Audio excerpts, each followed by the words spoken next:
नेपाल नौलो जनवादी पार्टीका अध्यक्ष, जसले बच्चैदेखि केटाकेटी उमेरमै यो देशमा परिवर्तन हुनुपर्छ भनेर राजा वीरेन्द्रलाई बच्चामै काभ्रेबाट पत्र लेख्ने आँट गर्यो, जसले धेरै पटक आमरण अनसन गर्यो, जसले रिक्सा लिएर देश यात्रामा निस्कियो, त्यस्तो एकजना व्यक्ति जसले सारा आफ्नो घर सम्पत्ति परिवार भन्दा पनि राष्ट्रलाई सबभन्दा ठुलो ठान्यो। म उही व्यक्ति गङ्गालाल श्रेष्ठलाई आफ्नो उम्मेदवारी घोषणा गर्न हार्दिक आग्रह गर्दछु। गङ्गालाल श्रेष्ठ।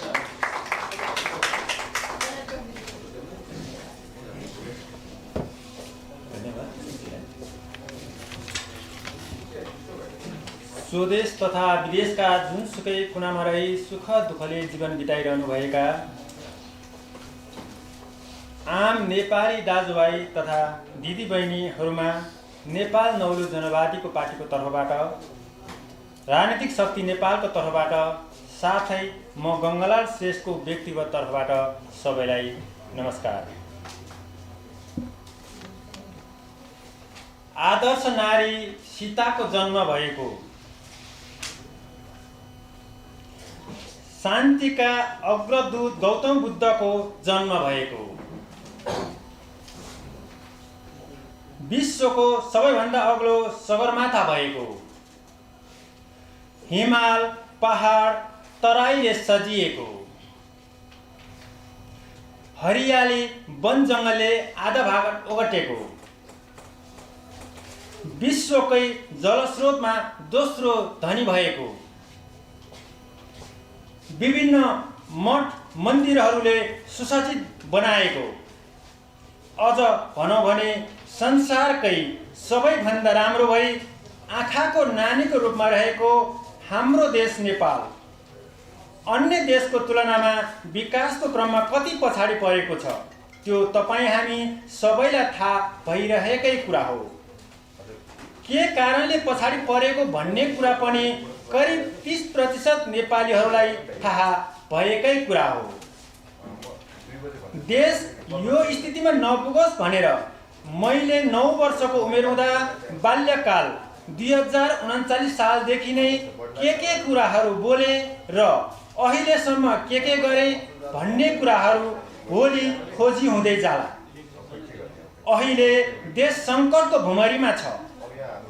अब यस भुमरीबाट देशलाई निकाल्ने वा देशलाई अझ ठुलो भुमरीको दलदलमा फसाई यो देशको अस्मिता विदेशीको हातमा सुम्पने भन्ने कुराको फैसला गर्ने आम नेपालीको हातमा आएको छ।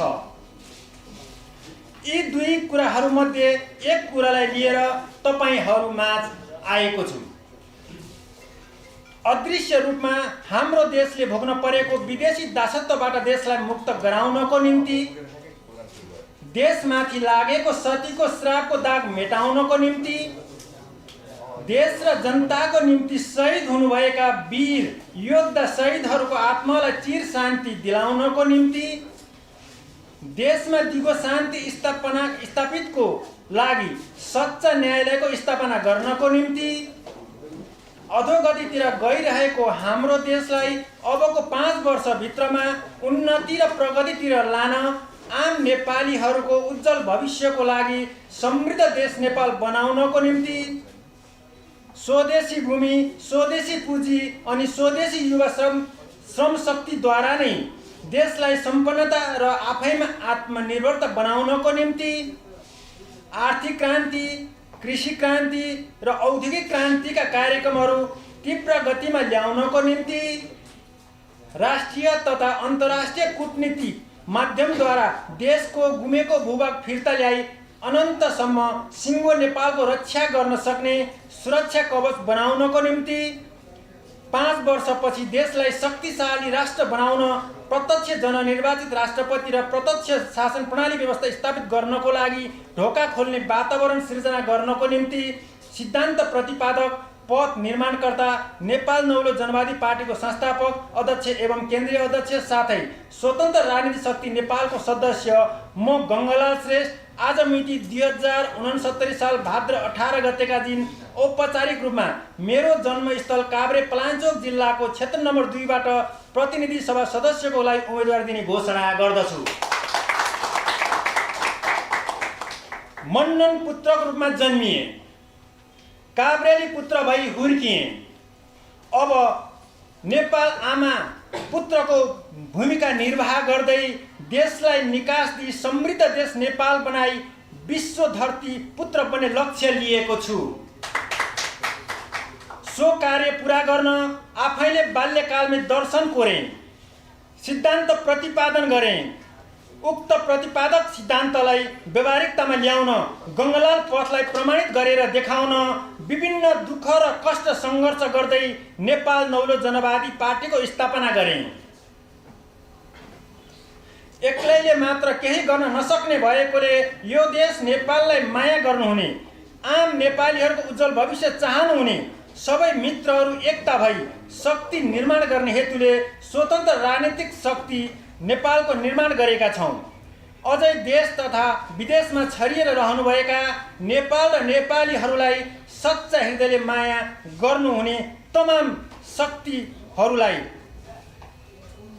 यस स्वतन्त्र राजनीतिक शक्ति नेपालमा गोलबन्द गरी ठुलो शक्ति निर्माण गर्नेछौँ।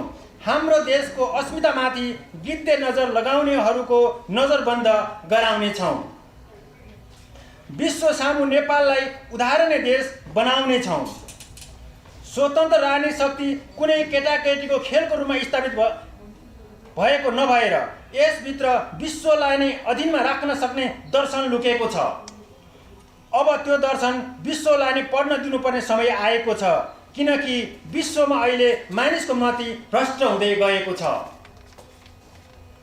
अहिले विश्वलाई नै यसको आवश्यकता परेको छ। राजनीतिक शक्ति नेपालको पहिलो कर्तव्य भनेको यो देश नेपाललाई निकास दिई आम नेपालीहरूको उज्जवल भविष्यको लागि समृद्ध देश नेपाल बनाउनु हो। मलाई विश्वास छ आउँदो मङ्सिर 4 गते हुने निर्वाचनमा देशभरि रहनुभएका सम्पूर्ण नेपाली दाजुभाइ तथा दिदीबहिनीहरूले काखमा बालक लिएकी आमा चिन्हमा मतदान गर्नुहुने छ र देश बनाउने जिम्मा राजनीतिक शक्तिलाई नेपाललाई दिनुहुनेछ भन्ने विश्वास राख्दछु। यति भन्दै मेरो अहिले यही कुरालाई टुङ्ग्याउँछु र बाँकी कुराहरू अब धेरै सशक्त रूपमा म लिएर प्रस्तुत गर्दै जानेछु। धन्यवाद।